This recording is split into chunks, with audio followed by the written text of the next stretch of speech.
Welcome to another Tuesday Swiss.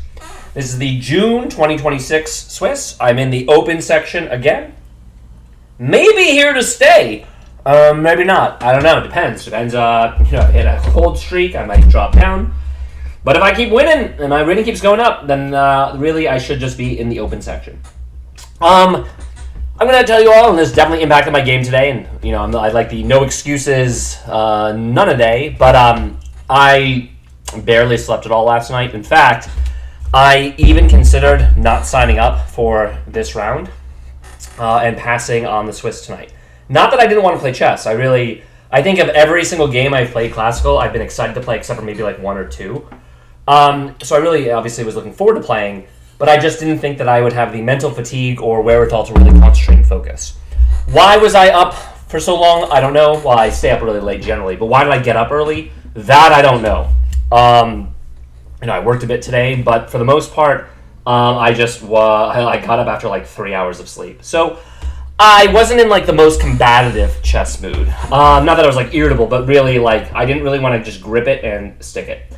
My opponent tonight is Anish Saravanan. If you all remember, I played Anish last month where I had the sacrifice and the Trumpowski. I was white. He played the black pieces. I won a pretty exciting game after fairly tactical, and then Anish kind of slipped up with a recapture, and then I was completely winning. This game was also fairly tactical. Anish, I chatted with him a bit. I mean, honestly, you know what? I'm going to make a general statement. It's really a pleasure to play. 95% to 99% of interactions have been positive. He's like 15, so he's a kid. But it was good to analyze the game with him afterward as well, because we went through different variations, what we were thinking, different possible moves, and that was cool. Again, that had been slipping a little bit from the open section. I didn't know what Anish was going to play, and I think all of you know that I have generally spent some time on preparation before games, but because I wasn't sure I was going to play, because of the first week, so you don't know who you're going to play and what color you're going to get, I didn't do any preparation. I had planned on getting to the chess club early, and I did, to eat a sweet green, but I was going to actually review some lines, but Mike Brown actually wanted to play some blitz, so I said, bring it on! And we were able to play, which was nice. Mike is one of the many nice people that you can find at the Boylston Chess Club. And Blitz was pretty fun. We actually played a couple games. Actually, we played 3-2 because Mike likes the increment. Honestly, I prefer the increment 2, so whatevs. It's basically the same thing as 5-0, though. Not really a big difference. Let's get into the game. I did get handed the black pieces, which is annoying. For the record, my rating, the rating list has been published. I am over 1750, which is cool. That does not include the club games where I won 2 games. I won both against like 1500s or so, I probably only got like 10 points each from those games. But the point is, I'm probably around 1770, something around there. Anish is 1830 or so.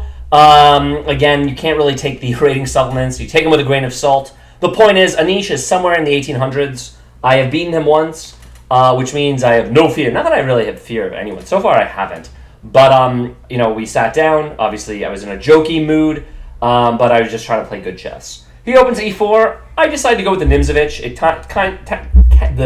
It often catches people, surprised. I have a few answers to e4. I think the last time I got e4, which was very recently, I played the perk. Let's see what he had to offer.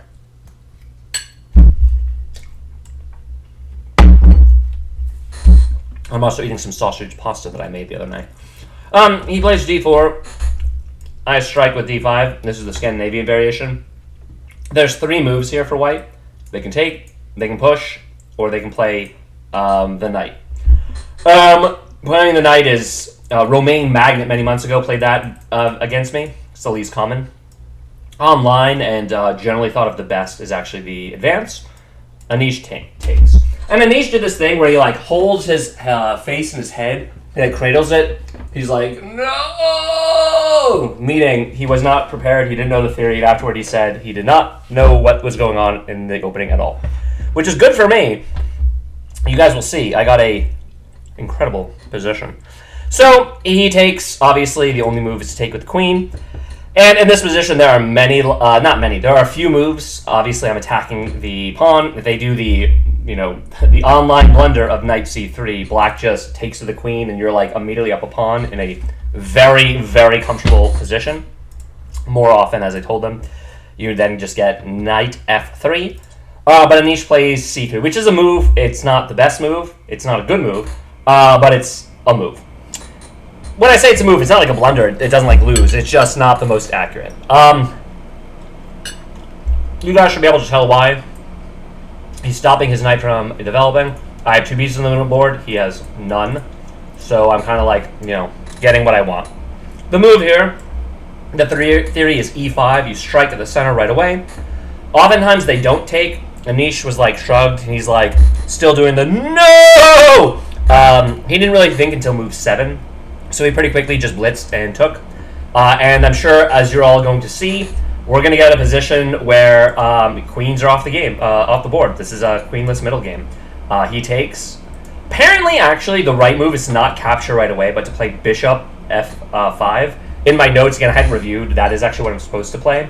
But around here, I didn't remember. So I just took the pawn, thinking I'm ahead in development. He's lost castling rights, and my knight is in the center of the board, like I'm slightly better. And I realized that this was an opening win, and it was pretty simple. And yeah, look at that. Black is already slightly better. You really can't ask for more than that in an opening in classical. Cool. Plays f3, which is definitely a bad move. I didn't understand it. He said he was afraid of the knight jumping to f2 with his forks. Obviously, I'm trying to counsel very quickly. I just don't think it's the right move. If he's really afraid of that, he could maybe play the knight out. Like if I was to jump to g4, he could go knight h3, which is a common idea to defend the f2 square. But really, in this position, he needs to get his pieces out. Doesn't matter which one, any one of them is the best move. Bishop f4, for example, they're suggesting. All right, bishop f4. Yeah, develop a tempo. That makes sense. That's what I would have played if I was white. All right, he plays f3, and apparently I make a slight mistake here. And he said after the game that I very clearly should have played bishop f5. The reason why is when I castle, and this does make sense, and this is something I know because I play these openings as black a lot, the king wants to run to c2. That's another reason why he played c3. And with a light square bishop on f5, it's taking that away, so I could keep his king in the middle of the board.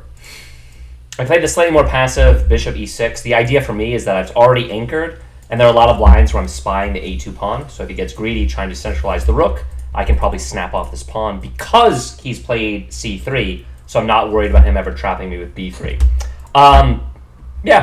Basically it's one of those. The right move is to develop, the bishop out to one of those squares. It should be pretty obvious. Yeah, they like bishop f5 better. And f3 is just a clear mistake. And look at that. Black is already -1 and change. It's like clearly very good. Ooh. And apparently developing the knight to e7. Well, I wasn't considering this. I should know this position a little bit better. But again, I'm not used to f3. It's an inaccuracy. So that's where, this is where like I'm no longer in book, basically. So if people play inaccuracies against me, obviously I'm going to play inaccuracies against them. Whatever. I didn't think on this move. And I only started thinking on the next one. By the way, Anish did think on f3. He spends 5 minutes, and then he plays another move that, like, shocks me. He plays g4. And I'm like, what the hell is he doing with this move? He told me after the game that he thought that bishop f5 was so strong to take away the retreat square for the king that he was going to spend another tempi to prevent my bishop from going there. Fair, but I think if I already developed the bishop to e6, I probably wasn't going to waste another move to play it to f5. But I also think that this makes such a weakness. I already, in this position, was thinking, like, bishop d4 ideas with, like, the sacrifice to open up on the rook. I'm already thinking about bishop c5, so I can basically trade for the knight so that I can win the pawn. There's, like, already a lot of tactics. This is just very loosening. And when this happened, I was already like, hell yeah, this is a really nice position against a pretty good player. Like, perfect.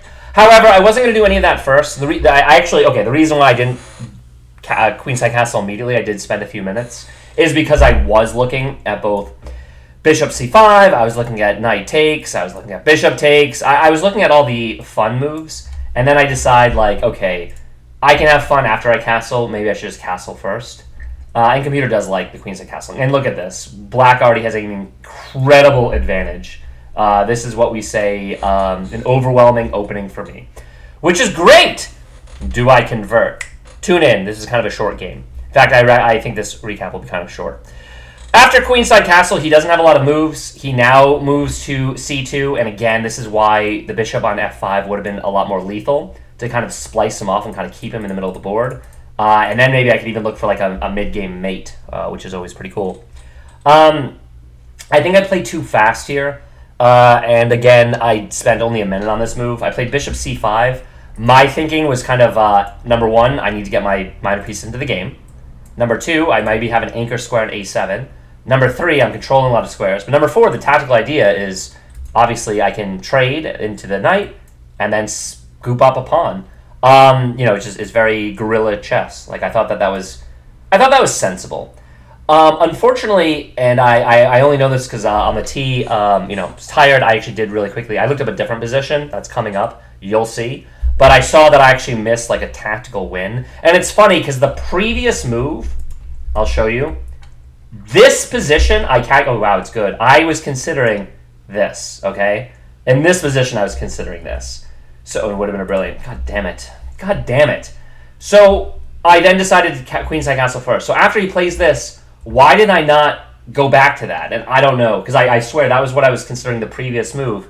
And apparently h5 is really strong too. I was thinking about playing h5 for like 10 moves in a row, which is to say I probably missed playing it a lot. Anyway, as you guys can tell, the reason why this is so strong, and I realized this on the tee, is because after knight takes, if he goes pawn takes, this is pretty losing, because after bishop d5, I'm just gonna win the rook. And I'm going to be up basically a pawn in exchange. This is pretty hopeless for white. I think that if I had gotten this position, there's no doubt I would have won and would have won quickly. I think Anish would have been very unhappy if this is what transpired. More likely, after knight takes, Anish would have realized he cannot take. But this is already looking just doomed. Basically, the reason it's doomed is black is up material, and I have my piece in the middle of the board, and my king is safer, his is not, and all his pieces are on the back row, and his pawns are everything is just awful for white. Anyway, I play the inferior move. I still think black is much better. My threat is to take and then take. Anish surprises me again. Anish was definitely not the most accurate tonight, but that doesn't mean I was either, you never know. And he plays bishop f4. And the reason why is, well, okay. This is my first long think of the game. This is my first critical position. I spend a while. And unfortunately, I looked very briefly at knight takes. And after pawn takes, for some reason, I wasn't considering bishop d5, which still wins, by the way. That's just totally winning. I was looking at these lines with takes and then basically being able to skewer on down and use the second, okay? And I decided that that was wrong. So after here, I then know I can't move my knight here. He just takes. I was looking at knight c4. I looked at knight g6, but I decided that this was actually just a one-move threat, because as soon as he drops the bishop back to g3, he actually owns a really powerful diagonal, and I think that's where his bishop kind of belongs anyway. And actually, funny enough, on g3, it would be dominating my knight, and he'd have the threat of like h4, h5 to like basically trap my piece. I'd have to spend a lot of moves to kind of get it free. I also considered bishop takes, but the problem is after bishop takes, and like let's say I come back, he then has bishop takes pawn. He's going to win the exchange because I have to then move the knight. So I realized I couldn't do that. I looked at f6 and thought after bishop takes, pawn takes, I have an isolated pawn. I have the bishop pair. I'm developed. I think I'm still better, by the way. But I thought that that isolated pawn would be a weakness rather than a strength.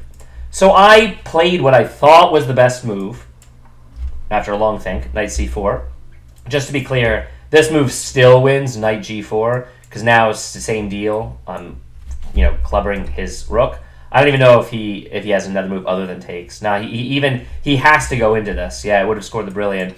And yeah, again, bishop d5, and this is just totes McGoats for white. I mean look at this position. I'm gonna win this rook. This is like this is basically GG. All I can say is I looked at that move a few moves ago, and then I eliminated it, and then I didn't go back to looking at it. Which is probably why, by the way, my overall accuracy in this game, you'll see, is not impressive. It's because I kept missing the same tactic that made itself present for a while.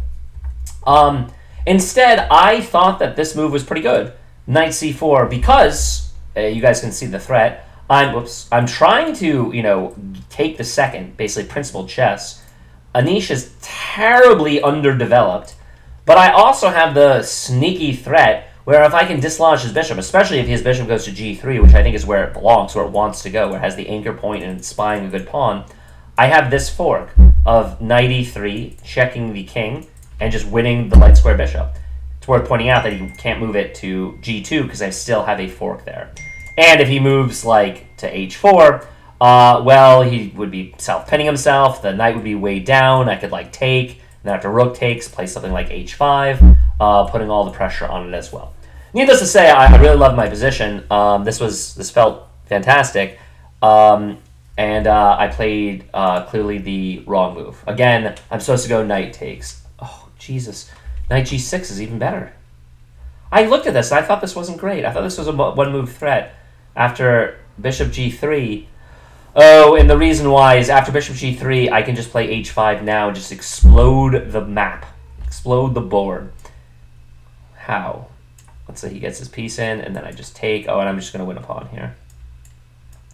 Here he goes, pawn takes. We once again have this move, in between move. And he can't move it anywhere because my rook, my other bishop is covering the square. So he just loses the bishop for nothing. Well, looks like I had a lot of tactics this game, and I have a lot of missed tactics this game. It happens, like, it is what it is. I can do the best I can do. It is what it is. It is what it is. Alright. Nonetheless, so it looks like I just totally missed this idea. Apparently knight g6 was really strong. Again, just wanted to show you guys. I saw this position. I thought that this was decent for white, but it's not. Like, positionally, like, I knew I had the bishop pair. I had all this stuff going on. Computer says I can just play knight f6, and I'm just much better. Maybe I just played badly tonight. I don't know. Well, clearly, the computer says I did. Alright, well, after knight c4, Anish spends 20 minutes in this position. I kid you not, 20 minutes he was thinking. Now, I figured he was thinking for a long time because he really didn't like his position. And he was trying to figure out how to untangle his pieces. He does play the best move here. Yeah, I just missed the win. By the way, black is still clearly better. And at the board, I felt like I was clearly better. I didn't know at any point I was winning, though. After 20 minutes, he finds the best move. He plays knight d2. And I thought he was going to play knight d2. After the game, Anish was telling me he was considering taking, which apparently would have been very close. He was considering playing b3. I thought I had some shenanigans on a3. Again, I just wanted to kind of keep him in this box. I don't know. I basically figured the main thing is I was also going to try to maybe distract his bishop so I could leverage this fork. None of that happened. He plays here, and now I do a short think. 11, let's see. Oh, no, not that short. 8 minutes. And I was considering takes, considering knight check anyway, bishop takes, and I just play the bishop pair in an open board where he's underdeveloped, and I have all this threat, as well as the open the d file. I think those are the only moves I was considering. Does the computer recommend anything else? Knight takes and knight check. No. Okay. All right. Well, those are the only two moves that are decent. Those are the only two moves I was thinking about. At the end of the day, I decided to just go for simplicity because already, there's a lot of tactical ideas. I go knight checks. He goes bishop takes. I go bishop takes. And I'm still threatening the same thing. The reason why I like this is I saw the final, after the trades, after the dust settle, that I'm attacking the d2 square. It's really hard for him to keep me off of it. And I just assumed that if I could kebab him with him being so underdeveloped, and actually, funny enough, this f3 pawn preventing his knight from getting the game, that I would just be like have a very comfortable, solid position, which is true. Anish goes knight e4. He's trying to move it away and protect the d2 square, and yeah, I basically I spend 7 minutes here because I was considering a few different moves, but the first thing I saw, or I thought I saw, was f5, okay? And I saw this move, rook e1, counterattacking my bishop. By the way, the move f5, just to be very clear, the reason why I think it carries so much weight is the knight is the only piece defending the d2 square. If I can remove the knight, I can slam my rook onto the second. If I can get it onto the second, then I'm kebabbing him, and I thought I was basically going to just be picking up everything. I thought also with my raving bishops, like on these diagonals, that there's even a possibility, if I can infiltrate my rook, that I actually might even have some checkmates, to be honest. Anyway, first off, with f5, the reason why I liked it is he can't take, because if he takes, I then take with the bishop, his knight is pinned, I get my infiltration, boom, everything is awesome. I thought if I play f5, obviously he can't push or anything like that because I'm just attacking the knight. If I play f5 and he plays something like, well, bishop doesn't work, I just take it. So it meant that the only way for him to avoid any shenanigans if I play f5 is if he counterattacks my piece. And the only way for him to do that is this move, rook e1. And at first I got excited because I saw bishop takes, but when the dust settles, I saw that he had this move, knight g5. And the problem is his rook actually opens up on my bishop, which is worth pointing out once I play f5. It's no longer defended. I then saw some pretty wild stuff of bishop takes pawn. The whole time I can't take the pawn because the rook is there. Once he moves the rook, I thought I could take it. And he never actually has this b3 idea because in that line where he moves the knight to g5, I do come in with my rook, and my rook laterally defends the light square bishop. So I was doing all those calculations, okay? Thinking, wow, this must be winning f5. But then I saw, after f5, he has, again, rook e1, and I saw that if I take, he's got this in-between move of knight g5, okay? My bishop would no longer be on e3, so I do not infiltrate with my rook, and he'd be threatening the very, very nasty, well, of course, in those lines where, again, f5, rook e1, bishop takes, knight g5. He's attacking the bishop, but he's also attacking a fork. I then saw that maybe I could then play bishop takes in that line where I'm defending the forking square on f7, so he's not dislodging me. And then after rook takes bishop, I thought maybe I'm up a pawn. But the whole situation seemed really wild. And then I saw, but wait, I thought I had this brilliant move of after all that, hopefully you guys are following along, after all that madness, and he plays this move, knight f5, rather than takes, after rook e1, I thought I had this clever move of bishop f4, so that if he tries to play knight g5, I would just take it. And with his knight dislodged, I'm still threatened to come on in, and I'd have enough time with a check to move my bishop. So I play f5. He plays rook e1. And in this position, after he plays rook e1, before I make my move, I was going to play this very clever bishop f4 move. I then realized, I'm glad I spent another 7 minutes here, that I thought if I play bishop f4, I think he has knight h3, and he's preventing my bishop from staying on this way, and if I retreat all the way to h6, he then follows through with g5, and then after this line of pawn takes, he can go rook takes bishop, and I'm losing a piece after all the bullshit. Needless to say, this was highly tactical. So I then realized I can't play bishop takes, I can't play bishop f4, and I breathe a sigh of relief because I say to myself, okay, I have this move f4. Yes, I'm not winning material, I'm not winning on the spot, but I now have a wooden shield, This is still a great position. I still have the entryway, and his knight is the lone defender, and if I can remove it, I am still much better. I'm actually going to turn on the engine because this is obviously a incredibly tactical position, and I'm just kind of curious. So the computer says that the best move is knight f6.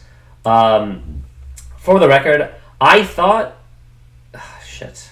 What did I think? Why did I think this was not good? I thought after knight takes... Oh, the reason why is I'm supposed to give the check first. And I don't take this back right away. I missed this. The reason why here is because I win the rook. Oh, fuck. I missed the in-between move, guys. I thought I was going to... I saw this position, takes back, and yeah, and I saw this blocking me from getting the check. Now, mind you, black is still better, but I missed, rather than take back automatically, you check them first. And if you check first, and let's say he runs up, oh, he can't. He's taken away. So yeah, b1, and if he runs here, then, you know, well, he has to run out. But if he runs here, this is checkmate. No. Apparently, this will be checkmate. Yeah, coming down unstoppable. Okay, well, I missed that. So yeah, I missed a lot of tactics. All right, instead, I play f5. And it's a shame, because the whole time... apparently, he's supposed to take. I saw rook e1. I play the best move of f4. And yeah, I thought that if I play bishop takes, yeah, I'm no longer winning. Bishop takes, he's got this move. Okay, cool. Knight g5. That's what I was worried about. And that's right. Computer says I have bishop takes on a2. That's exactly what I calculated. Unfortunately, after the dust settles here, I thought that this was very wild and probably not really that much better for me anymore. And the computer says it's not actually better for me. So I saw that.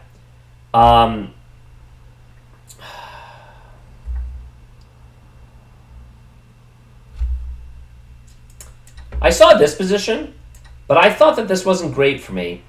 Apparently, the computer says I can just go develop the knight, but I thought he was going to be pushing on me. What happens here? In this position, oh, really? I have knight here. Doesn't he just take the pawn? Why does this not win? Or why? Oh, I missed that. Because at the end of that line, I have the skewer to pin the rook and win the exchange. That's why I didn't go into this line. I missed a lot this game, I guess. This was a technical one, a tactical one. I missed a lot of this stuff. Yeah, that's why I outruled in this position. I looked at pawn takes. I saw pawn takes, rook takes, and I thought in those positions he's going to be opening up on my bishop, and I actually can't break up these pawns. Apparently, if I just go the knight out here, and then after takes, I can go out wide, and again, threatening this the skewer. I missed all that. Shoot. Well, we get this position, f5, he plays up here, and at first I looked at, as I mentioned, f takes here, and then I thought I saw this move, but again, yeah, cool, computer says the one resource he has, knight h3, I saw this, and the computer says I'd have to basically just trade here, and white is actually back to being better. Well, at least I found f4. So I found f4, and in this position, computer still says that black is -1. I am clearly better, although it's not winning. And I think that sounds about right. I felt good. Positionally, things are pretty good. But I missed my win. On each... Excuse me. One second.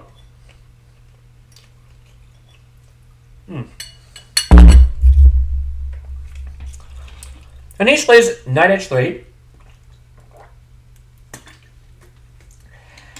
And conceptually, I knew I was much better because, like, look at the moves he's had to make, you know? Like, knight h3 in this position, his pawns suck, his light square bishop is not developed. I mean, positionally, I'm just much better, obviously. And, I thought that move... I thought that actually he was threatening... knight g5, but I thought in that position I have h6, and as long as this bishop is along this light diagonal, he's not actually threatening knight f7 with the fork. Yeah, I guess he also has knight f2 to kind of connect the knights, but then everything is just passive. I don't know. Doesn't really stop me. I play bishop bishop d5, and the idea is clear. If he screws around and makes a totally random move, he doesn't. He plays a move I was not expecting. I thought he was going to play this move, but if he plays a random move like a3, I was going to go trade, and then I was going to swing in with the rook. And he said in the aftermath that he didn't think that this was like winning for me or anything like that. And it's not like over, but I don't know. If he ever comes up, his king is going to be out in the open. So he just runs here. And as I told him, I didn't calculate like a concrete win, but I just said conceptually, I have my rook on the second. All your pieces are completely backdoored. I have this wooden shield. Black is like much better. And it's very easy moves. Like, okay, knight f6 to get the knight in and immediately attack the pawns. Bring the rook over. And what the hell can white even do? You know, I can basically march my king in, you know? And, well, maybe not to that square. Yeah. So, yeah, simple as, basically. He surprised me with the bishop, and at first I was going to go bishop takes, because I thought bishop takes, and I'd get the ideal setup. But I didn't. After I played bishop... after bishop d3 is played, I then do a long think, and I actually just get my knight in. And this was the spot I looked up on the tee, because this was the spot where I spent, actually not even that long, but I thought that this was the critical moment where I realized he might be threatening, you know, to come in, trying to get these fizzle fork. My own light square bishop is preventing me from actually getting into d2 right now, so that is a minor problem. And the line that I looked at, again, was bishop. And at first I thought he would play bishop takes, and I saw this position, and I thought that this is fantastic, but it's not. Okay, apparently this is already just back to equals if I was to, had I traded like that. I do play the best move, knight f6, good. But I thought that actually I was more afraid of pawn takes, and apparently pawn takes is worse. I thought pawn takes here... Computer suggests for me to maintain an advantage, this knight h6 to immediately attack the g-pawn. Okay, that kind of makes sense, actually. But if I play a move like knight f6, after e5, just pushing, it's already just completely equal, and I would have lost my advantage. Okay, that's why I didn't play bishop takes, by the way, because I thought pawn takes was pretty good for him. Instead, I decided to just get my piece into the game. That's what I looked at, by the way. I was really curious about this position, and it looks like I did make the right decision. I made the best move, but I wondered if I should have gone for this line. It looks like I shouldn't have, so I'm glad. And by the way, all of these spots, I'm always thinking I should do h5 to like open up my rook, and clearly h5 is good. So again, I should probably do h5 in a lot of these positions. Whatever, I get my knight in. And after a long think, Anish gets down to another 11 minutes. He's down to 39 minutes. I have a bit of a time advantage. It's not ever relevant in this game. Anish in our first game played very fast, kind of to his detriment. This game he played a lot slower.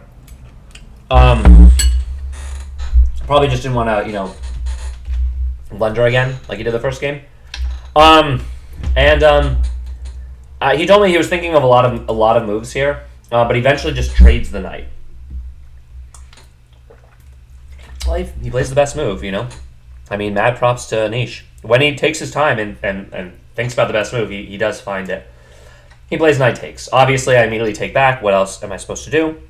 And then immediately he plays rook hf1. Yep, best move. And, like, you have to understand, guys, like, in this position, he's kind of unraveled and untangled. I'm not up material. My pieces are more active, and I do have the bishop pair, and this is a wooden shield. But, like, I'm better, but I've missed my tactical wins. And for the last, like, 6 moves, remember how I said when I originally developed this bishop, I am spying this pawn? Well, I do find the best move, and I play this one after only 3 minutes. The whole time... The worry about taking this pawn is that he plays b3 and traps my bishop. Or a move like rook a1 and then counterattacks my a-pawns. However, the two things I noticed about this position are, number one, my bishop covers that a-pawn, and number two, I thought that I always had this clever move where if I take and he tries to trap me, I would, in theory, sack the bishop, and then after king takes, I would dislodge his bishop from my rook, and I would win another pawn, and I think that's super winning. So in this position, I really thought to myself, all right, let's be materially driven. This is a pawn that I can take. I do not get trapped. If anything, if he tries to trap me, I will actually win another pawn. I saw in a lot of lines he has this bishop check, but I didn't think it did anything. Basically, like bishop attack, and then if he checks me, I just move my king over. Yeah, after not that long, I realized this is safe. I wanted to have something to show for it, and I am proud of myself. I played the best move. King b8 was the other move I was considering, just to kind of dodge this this bishop check. Okay, one of the best moves, and I end up taking this pawn. I take the pawn, you know. Bishop takes a2. Best move. All right, I'm proud of myself. Anish didn't like this move in the post cap, but I did. I thought that I had a clear advantage, and I also, and you'll see me do this later. This tactic, it's like a little bit clever of bishop check, king takes, rook takes, and I thought that was clever. That I'm always kind of like threading that. So, all right, as we go through it. I take the pawn. He does not overreact and try to trap it. Again, both rook over here as well as pawn up do not work. If he played either of those moves, I think he'd be in a lot of trouble. And the computer, you know what? Anish starts playing the best move. It took him a while, but he does play knight f2. He just says, all right, you got my pawn. Whatever, I don't care. I play knight f2.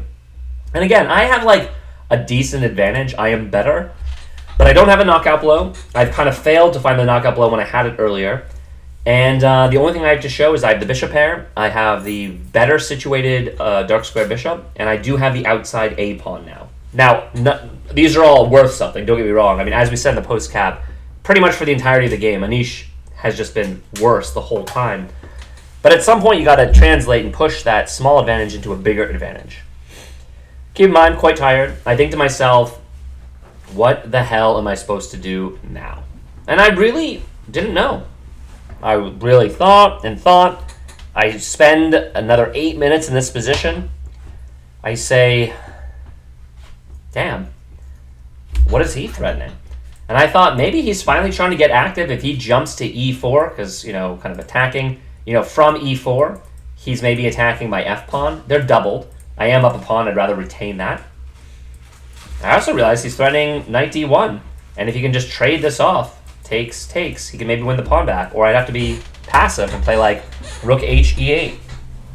So I also thought that there were some lines where if I overlinger this bishop, I no longer will have the tactic, like if he checks me, of being able to retreat it or take the pawn, because if he like checks, for example, the bishop, and then I move, I won't have like bishop takes because there'll be nothing for the rook to take here. However, in all these positions with the knight on f2, I saw that even if he moves his bishop and I check him on d2 and he moves over here, I'd have two pieces attacking the knight and only one defending. So I knew that I would always be able to win the material back.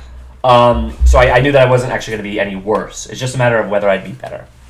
So yeah, after a while, I played. Maybe it's the wrong move in the position. I played bishop d5. My idea is, okay, I'm technically attacking this pawn. As you guys can tell, at the moment, he's split off his own defense. I thought I'd get away from any of the shenanigans. He never has anything on this open file because how strong my dark square bishop is. And my thinking was now if he plays knight e4, I was going to just trade because now with pawn takes, it's not as good. Yes, it would be opposite colored bishops. But I thought with the clear outside pawn, again, I would have some winning chances. And from what I know is, although opposite color bishops are often draws, when rooks are on, it's not anything, it's not simple. That's for sure. I've been checking the computer out with a lot of my moves. Yeah, bishop d5 is good. And I actually was considering h5. I thought I should play h5 as well, because like if takes, my final piece becomes active. There were a lot of lines as well where his bishop is kind of gunning down on the h-pawn. I thought that h7 was maybe my only weakness, so I really was considering h5. Computer likes actually going all the way to f7. I consider that to try to reroute it like this, by the way, which is what the computer likes. I was considering that, but I didn't do any of that. Again, I played bishop d5, and you know what, in fairness to me, it's not a bad move. This is totally fine. Still considered excellent. Okay, which is good, because I thought that I had to stop. I thought I had to stop knight e4. Again, at knight e4, I was going to just trade. He doesn't do that. Anish plays knight d1. Again, it's like -1. I'm better, but not winning. And he's down to 35 minutes. I'm down to 35 minutes. In this position, I spend 5 minutes. It's kind of like my final thought of the game. And I... Okay, they want me to play bishop c5, which is what... It's funny. This is what I told Anish. This was my other candidate move. I saw bishop c5 to kind of take away the square. Anish said that he was ready to play b4, but I then saw I had this move bishop d6, taking away the square and kind of resituating where I'd want to put it on e5, and it would be a dominant bishop. Honestly, that's a good position for me. Clearly, I should have went for that. But I thought I saw a clever motif to translate the double pawns into not doubled. Unfortunately, when I make these trades, you guys can even see it on the evaluation. It's a clever move. I lose any chance of winning this game. And I kind of realized it after I do this. I think for 5 minutes, again, I was considering the move I played relative to bishop c5. I didn't like going all the way back to b6, by the way, because I just didn't think... I thought I always wanted to watch the 7th. A computer says it doesn't matter, they're equal, that I shouldn't be worried about it. I can maybe just get him off of it like rook d7. But I just didn't think I wanted to give him any counterplay at all, for the record. h5 is always a move as well. But I thought after knight takes, pawn takes, he doesn't have to go rook takes right away. He can go pawn takes first. I go rook takes, he goes rook takes. And like, yes, I come in. Yes, I might have some winning chances because this bishop is bearing down. But it's pretty much a draw. And I play this move. And it looks clever, it seems clever, but it's not clever. It's now equal. Because very quickly Anish takes. I obviously take his bishop, so I'm not actually losing any material. He immediately goes knight takes bishop. I go f takes. I actually did a small think here, so okay, sorry. I go down to 28 minutes. Small think here because I wondered if I should basically keep the double pawns, and I thought to myself, no, the whole reason I did this is to undouble my pawns. In theory, with the two pawns together. But as you guys can tell from the computer, this is a draw with perfect play. Now, black is up a pawn, but after Anish very quickly and immediately plays rook e2, he has 35 minutes. I actually am a little bit lower on time. He gets up, goes get a drink. I look at the board, and in my head I'm already like, shit, I think this is just a draw. And the reason why I think this is a draw is because of any way I basically get my rooks together, he can double up and he can force win the pawn. His king is closer than my king. And if I try to infiltrate, he can win the pawn. Yes, I may be getting counterplay, but so is he. He's basically, I told him I saw this perpetual, where basically if I bring my other rook, which is what happens to the d file, he would be able to check, I'd block, he'd go to the 7th, I'd block, back and forth. And I told him that's how I envisioned the game ending. I'm glad that the computer evaluates this as zeros, because I evaluated this position as zeros. Maybe I should have still tried to win, but I offer Anish a draw here. And he's like, well, make your move and then I'll think about it. I was like, okay. And I was considering h5, which is a good move, or rook e8, which is a move, or rook hd8. These were all my candidate moves, and every time I kept plugging them in my head, everything was coming up zeros. I'm glad that everything is zeros here. Not that I'm glad. I mean, I lost my advantage. But I finally play this. He looks at the position for like a minute, maybe not even. He's like, yeah, okay, draw sounds good. After the game, Anish said he thought I was winning this endgame. I did not see it. I thought it's too easy for him to just literally go, rook fe1. He holds everything. His king can come in. Another move I was considering was b5 to give myself a loof square, then to take away the entryway. And if he tries to move up, I can always defend the pawn. But I thought that he could always, duck down. And he's covering everything. So we both had about 30 minutes when we finished. He had 35, I had 28. Arguably, I should have tried to push with the pawn up. But I thought it wasn't really a pawn. I was going to lose this one. Again, as mentioned, I was really, really tired.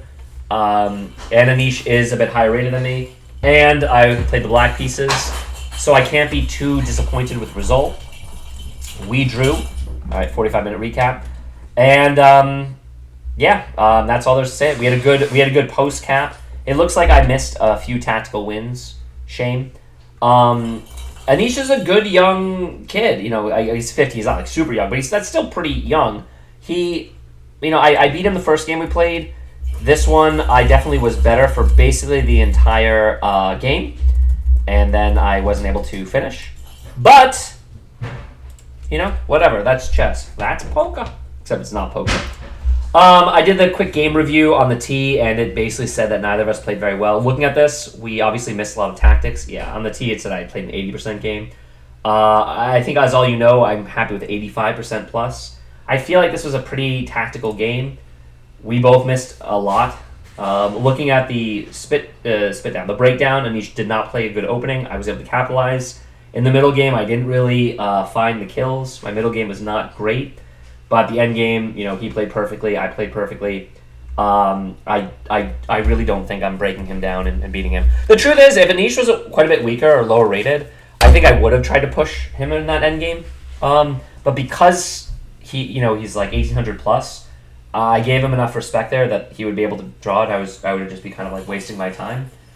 Maybe that's the wrong attitude. I don't know. Any of you feel free to comment. I start the first game of June with a draw. As my rating is within 100 points of Anish, I don't gain that much from the draw. I mean, I gain like a couple points. But any game that's not a loss is fine, really. Again, I prefer when my accuracy is a little bit higher, but alas, it is what it is. Quite tired. I hope you guys all enjoyed this. I did pretty much. I had the engine running for a lot of this, as you guys can tell. So I don't really think there's much of a practical use of going over these moves. I was just better from the opening. He did not know the exchange variation. If you go into this and you don't know it, then you're probably going to be in for a rough time. Anish was, out of theory. Again, okay, and I actually do know. It's kind of a bummer. I actually do know these moves. I don't think knight takes is like wrong, but already black 7 moves in has like a comfortable game. This F3 move I knew was just terrible at the board, but I didn't find the best response. Bishop F5 makes a lot of sense to kind of cut the king off from C2. G4 was further weakening, but I missed the key tactical idea of knight takes, pawn takes, bishop to D5. I really should have played this. I looked at it here specifically, and I thought queenside castles was best. I'm right about that, but I basically missed that tactic. I had that tactic for so long, and that probably would have won the game for me. I mean, not probably. It definitely would have won the game for me. And I'm just kind of getting my pieces. I mean, black is much better. -2 is a lot. And apparently the computer wants me to play knight takes like this, but I thought I wanted the bishop pair. The reason why they think it's strong is I can then follow it up with h5, and of course, if he takes, I then get my rook out, and now I'm like active. And if he doesn't take, then, I'm going to just start chomping, because the key is to be able to play the f5 square for my bishop, which is what I missed, first time around. All right, I don't really have any other thoughts about this game. I think Anish, in the games we played, hasn't played great. I know he's a good player, so 2 games in, neither game he's played insanely against me. But also maybe, it is what it is. Maybe I'm happy with how I've played. I'm glad I didn't go, when I went into these tactics, again, missing knight f6, very, very simple and calm. Again, the idea to just trade this piece off, it makes sense, so that I can land on the second. Instead, I thought I saw the win, but as soon as he plays this, I'm glad I changed my mind, and I played the best follow-up. So I'm glad that I was able to change my plan when I realized that what I wanted to do wasn't good enough.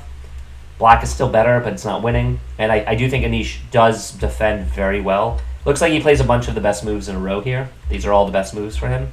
I'm glad I took the pawn. I was correct. I was materially minded. Yeah, he's playing all the best moves now. He played very poorly in the opening, but he's kind of come back. This is defensive, and it looks like this was my other final mistake. I go into the endgame thinking that I might be up a pawn. I can kind of fix the double pawns, but instead I'm downright wrong, and I need to retreat the bishop to basically continue maintaining an advantage. I don't do it, and once we get here, it's total zeros. I do spot it, and I offer him the draw, and very quickly Anish accepts. So, all right, that's the whole game. Hopefully you guys are entertained by the tactics within this one. I don't know who I'm playing yet. I don't know if the pairings will be out yet. Let's double check real quick. Let's see. Sometimes there are, I came right home, so we'll see. Yes. Oh, I'm playing Benny. Ben Gross. The good news about that matchup is that I played Ben once at Club Night, where I had the black pieces. I knew he was going to play c4. I get the white pieces now, so I get to play Ben. So that's a relief. Looks like Zach drew. Daniel, I don't know who this guy is. I think this guy took a draw. I think Zach must have drawn Ilya, which is, again, good. Ilya gets a lot of draws, actually. I probably should have played better against him. I'm happy for Arnold. He won the medium section last month, and he beat Steven. Cool. All right, Cam is rolling. I'll say this. At this point, there's every single person I think I could beat. I have yet to play Camden. I'm sure he's quite good. And Alexander Zhu Li seems new. And I wouldn't mind the rematch against... actually, I would like the rematch against Krishna. Remember, he beat me in kind of the sort of time scramble-esque spot where it was like computer says a draw, but he had the pawn up, and he just kind of pushed me around. But I would definitely like to play Krishna again.